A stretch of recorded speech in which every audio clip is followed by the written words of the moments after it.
Hi, I'm Samantha Jacobs. I'm a licensed acupuncturist located in Ridgefield, Connecticut. I want to talk about the trend I see across many of my clients feeling broken. As a practitioner, understand where these women are coming from, where you're coming from.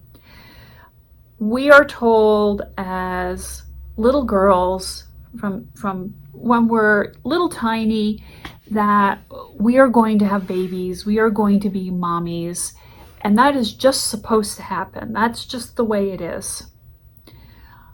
And then when we get to the point to having a baby, we have struggles, things don't work well. Worst thing is there's no explanation, right? Unexplained infertility. Or fertility issues that can't be easily treated. It leaves so many women feeling broken. This topic I'm bringing up is I'm concerned because it's not widely addressed in Western medicine. I did a Google search on it. I could barely find any articles. I found some articles from women who wrote about their journey of fertility and feeling broken, which were very profound for me. I was very touched by a lot of what I read. Otherwise, it's like a hidden topic and nobody's talking about it and nobody's addressing it. The worst thing is infertility is invisible. So if we had a broken arm, everybody would probably be, surrounding us and saying to us, "Oh my God, you poor thing, let me help you out." And instead, infertility is invisible. So we look healthy, we are healthy, we're dealing with our lives, and then we've got this hidden component that's not working and we feel broken from it. It's supposed to work. We were told as kids it was supposed to work, and here we are and it's not working. As women, the first thing I believe we jump to is the fact that we are broken. We are not perfect enough. We didn't do things well enough. There should have been something else extra we should have done, or we shouldn't have played sports, or we should have slept more, and maybe we shouldn't have smoked pot. It's like we can think of 101 things of why we failed at this and we're broken. And I'm hoping as I go through this video that you can walk away from this seeing how courageous you are, how brave you are, and actually how very far away from being broken that you are. When you're dealing with the feelings of being broken, there's a lot of different components going on, and I just want to briefly address them.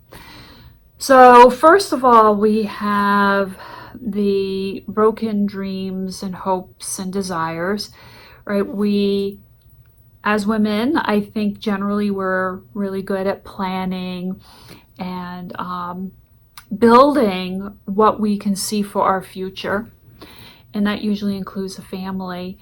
And it feels like all of that building, all the dreams and desires get broken. They're now going to be broken because things are going to have to be different. I've also noticed clients will have a lot of feel like they're broken in their personality because they get jealous. They get jealous of their friends who are getting pregnant. And women will say to me, like, "That's not me. I'm not a jealous person. Like, I'm not that way." And I mean, there's Betty Sue, she's pregnant. Like, what the hell? I'm jealous.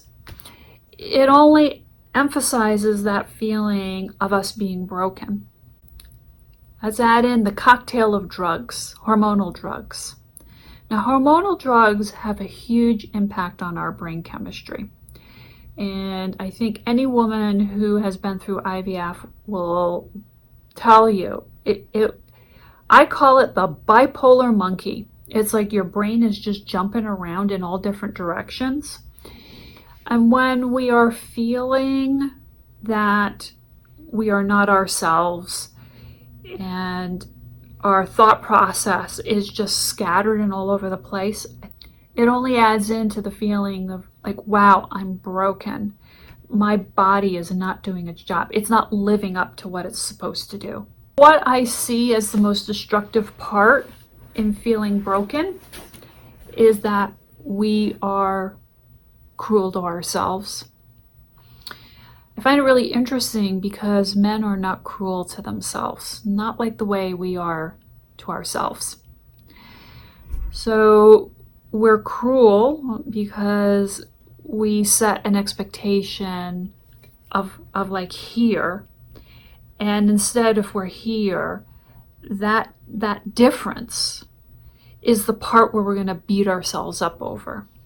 I think the biggest lesson we can learn is having compassion and sensitivity for ourselves, and that when we can't live up between where we are and perfection, that we can have compassion for ourselves. That life doesn't have all the answers.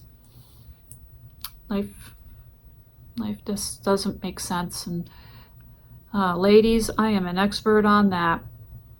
Have I had, oh man, why? And there's just often never a reason why. And beating ourselves up over why it's not happening for ourselves isn't going to make us any better, our lives any better. And I mean, I have no research for this, but what is the impact on our abundancy in our body, right?